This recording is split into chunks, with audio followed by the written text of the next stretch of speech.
तसा मी वागेन, पण तुम्ही माझ्यापाशीच राहायला पाहिजे. आणि तुम्हाला तिथं बघायला मिळेल की त्या समुद्रानं कपिलानं सांगितलं, तू जर शांत राहणार असशील, माझी शांती भंग करणार नसशील, तर मी या ठिकाणी राहील. आणि त्या समुद्रानं मान्य केलं. सगळीकडे समुद्र धड धड धड धड आवाज करतो, लाटा वाहतात, पण इथला समुद्र मात्र ती शांती भंग होऊ नये म्हणून शांत, नदीपेक्षा सुद्धा शांत आहे. नदीला सुद्धा आवाज येईल, पण या समुद्राला आवाज येईल. आणि त्या कपिल भगवंतांनी ध्यान केलं, समाधी लागली. आणि त्या समाधीच्या ठिकाणी त्यांना असणाऱ्या इंद्रानं चोरून नेलेला घोडा, त्या ठिकाणी कपिल भगवान शांत लावून शांतीला बसलेले होते, आश्रमामध्ये बसलेले होते, समाधीस्थ होते. त्या ठिकाणी नेऊन हा घोडा बांधला.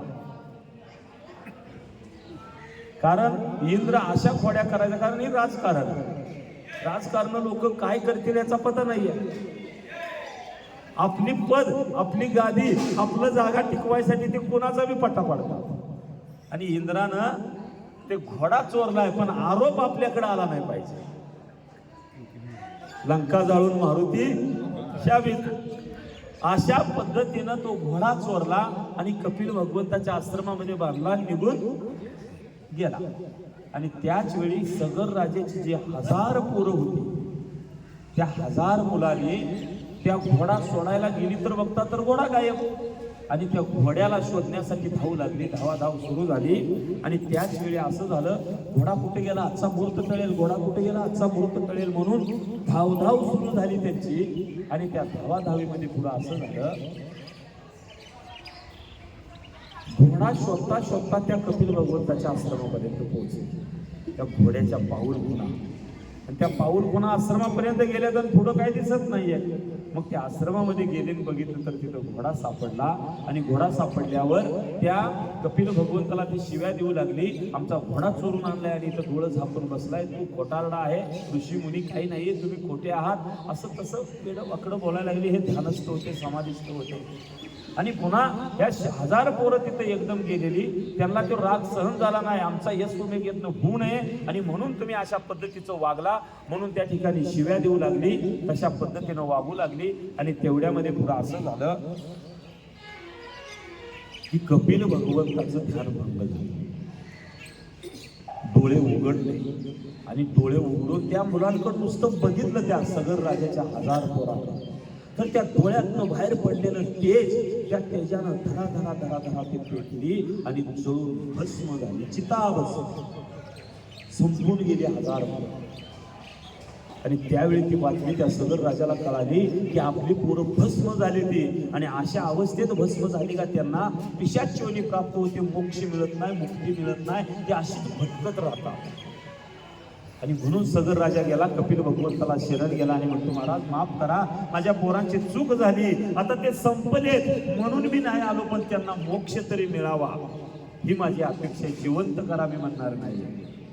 कारण ती जर पिशाच योनीला गेली तर फार मोठं पाप, दोष, आमच्या कुळाचा नाश होईल, कुळाला तो दोष लागेल. आणि मग कपिलाने सांगितलं, तुम्ही असं करा, गंगा स्वर्गामध्ये आहे, त्या गंगेला इथपर्यंत आणायची व्यवस्था करा. मार्ग सांगेल, गंगेला इथपर्यंत आणा, कारण संत दयाळ असतात, किती जरी पुढचा चुकला असेल तर माफी करतात आणि मार्ग दाखवतात. म्हणून मार्ग दावून गेले आधी दया निधी संत ते तुकोबाराय म्हणतात. आणि त्यांनी मार्ग दाखवतात. आणि त्यांनी सांगितलं, त्या स्वर्गावरच्या गंगेला तुम्ही घेऊन या, गंगा इथून जर वाहून गेली या आश्रमावरनं तर त्या ठिकाणी तुमच्या मुलांना मोक्ष मिळेल. आणि मग त्या सगर राजानं तप करायला चालू केलं, गंगा प्रसन्न करण्यासाठी. सगर राजाचं आयुष्य गेलं, सगर राजाच्या 7 पिढ्या गेल्या, 7व्या पिढीला भगीरथ राजा जन्मला. आणि त्या भगीरथाचं तप पुन्हा फळाला आलं. एका पायाच्या अंगठ्यावर भगीरथ उभारला होता, पायाच्या अंगठ्यावर. आणि असं 1000 वर्ष तप केलं. मी म्हणाले एवढं वर्ष पूर्वी होतं आयुष्य माणसाला. आणि ते तप केलं, त्याच्यातून गंगा प्रसन्न झाली. आणि मग गंगा त्या गंगोत्रीला आली. त्या गंगेने सांगितलं, भगीरथा मी यायला तयार आहे, पण माझा वेग इतका असणार आहे स्वर्गातून इथं मृत्यूलोकावर येईपर्यंत की मी पुन्हा त्या वेगामध्ये जर आली तर मृत्यूलोकावर न राहता खाली जाईन माझ्या प्रेशरमुळे किंवा त्या वेगामुळे. तर तू काय कर, पुन्हा शंकराचं तप कर आणि शंकरच फक्त माझा वेग आवडू शकतो. पुन्हा भगीरथानं शंकराचं तप केलं आणि शंकर भगवंताला सांगितलं, येणारी गंगा आणि तिची व्यवस्था तुम्ही करा. आणि मग त्या शंकरानं सांगितलं, येऊ दे गंगा, मी माझ्या जटावर तिचा वेग धारण करीन, त्याचा वेग कमी करीन आणि मी तिथून पुन्हा तिला कमी वेग करून मी सोडीन. आणि मग पुन्हा भगीरथाला ते यश आलं. शंकर भगवंतानं तिथं गंगेला आपल्या जटेमध्ये झेललं. ते ठिकाण म्हणजे गंगोत्री. तिथं तुम्हाला मे महिन्यात येता येईल. आणि तिथून त्या गंगेला पुन्हा प्रवाहित केलं. ती गंगा वाहता वाहता इथं आली आणि इथून त्या सगर राजाच्या 1000 पोराच्या प्रवाहावरून वाहून गेली त्या चिता झालेल्या भस्मावरून आणि त्यांना मोक्ष प्रदान झाला. म्हणून शास्त्र सांगतं, जो गंगा सागरला येतो त्याची काया त्या ठिकाणी गंगेचा आणि समुद्राचा संगम आहे, तिथं आपण जातो. तिथं एक डुबकी आयुष्यात एकदा जर तुम्ही लावली तर तुमची जिवंतपणे मोक्ष प्रदान करण्याची तुम्हाला संधी मिळणार आहे. आणि म्हणून म्हटलं जातं, सारे तीरथ बार बार, गंगा सागर एक बार.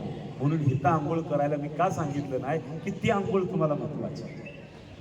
आणि इथं तुम्ही खरं तर मग काही ज्यांना कळतं ते निराहार राहून आंघोळ राहून कपिल भगवंताचं दर्शन झाल्याशिवाय मी पाणी सुद्धा पिणार नाही, अशाही उद्देशानं काय लोक येतात. इथं ज्यावेळी आपली संक्रांत असते त्यावेळी फार मोठी आपली यात्रा असते की जसा कुंभमेळा भरतो तशा पद्धतीने यात्रा असते.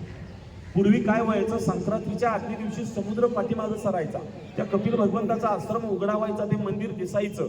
आणि दुसऱ्या दिवशी संक्रांतीला दर्शन झालं का पुन्हा लगेच संध्याकाळी समुद्र पुढे यायचा, ते मंदिर पाण्यामध्ये बुजायचं. तिसऱ्या दिवशी तर सगळा जिकडं तिकडं हाय नाही जायचं.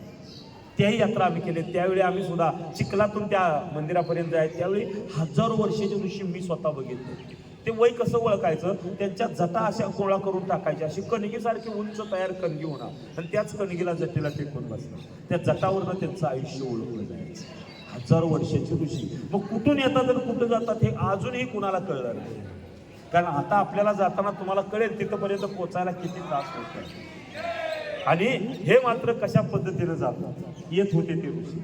तर अशा पद्धतीनं त्या कपिल भगवंताचा आश्रम आता कलियुगातली लोक बदलत चालली, विचार बदलत चालले, त्यामुळे ते मंदिरही बुजून गेलं. मग पुन्हा ह्या शासनानं काय केलं, कपिल भगवंताचं मंदिर तिथंच काठावर बनवलेलं आहे. आता मात्र फक्त संगमाचं स्नान आपल्याला घडतंय. त्या संगमाच्या स्नानाला आपण जाणार, तिथलं स्नान करणार आणि कपिल भगवंताच्या त्या मंदिराचं दर्शन करणार. आपला आजचा इथलं गंगासागरचा कार्यक्रम संपणार आणि पुन्हा आपण परत येणार. त्यासाठी आता आपल्याला जे नियोजन आहे ते कसं आहे, तर इथून आता आपण जहाजापर्यंत ही जशी चालली तसं आपणही जहाजापर्यंत जाणार. तिथं छोट्या वाट्याने इथं म्हणजे किनारा आहे, किनाऱ्यावर त्या किनाऱ्यावरनं जहाजात बसणार. जहाजातून पुन्हा त्या बेटावर गेलं का तिथून आपल्याला बस किंवा खाजगी जिपा, रिक्षा, टेम्पो असतात, ते करावं लागतं. आणि तिथून पुढं आपल्याला मग पुन्हा जिथं टेम्पो ते स्टँडवर सोडतात बस वगैरे, तिथून पुन्हा थोडंसं अंतर आहे, ज्यांना चालता येईल त्यांनी चालत जायचं. थोडंसं अंतर आहे, नसेल तर रिक्षा वगैरे मिळतात, त्या रिक्षाने त्या समुद्राच्या संगमापर्यंत जायचं. मग अशा पद्धतीचं ते नियोजन असणार आहे. आणि त्यासाठी आपण स्वतः गेलं तर इथनं काय तर 10-20 रुपये त्या बोटीला तिकीट असेल. तिथून पुन्हा मात्र ते बसवाले काय तर 70-80-100 घेतात, येता जातात. त्या पद्धतीने ते नियोजन राहतं. पण आपल्याला गुत्त बी एखाद्याला जर ठरवून दिलं, इथं एक एजंट आहे आता आला होता, जर गुत्त ठरवून आपण दिलं त्याला, येता जाता सगळं तुझं तू बघा आम्हाला पोचव, तसं बी आपल्याला करू शकता. नाहीतर आपलं आपण तिकीट घेऊ म्हणलं तर आपलं आपण बी जे असेल ते तिकीट घ्यायचं आणि तिथंपर्यंत पोचायचं. आणि आजचं आता तुम्हाला इथं आम्ही प्रसाद म्हणून घेतला, तुम्हाला आता नाश्ता देणार, पोटभर खावा, पोटभर नाश्ता करायचा आणि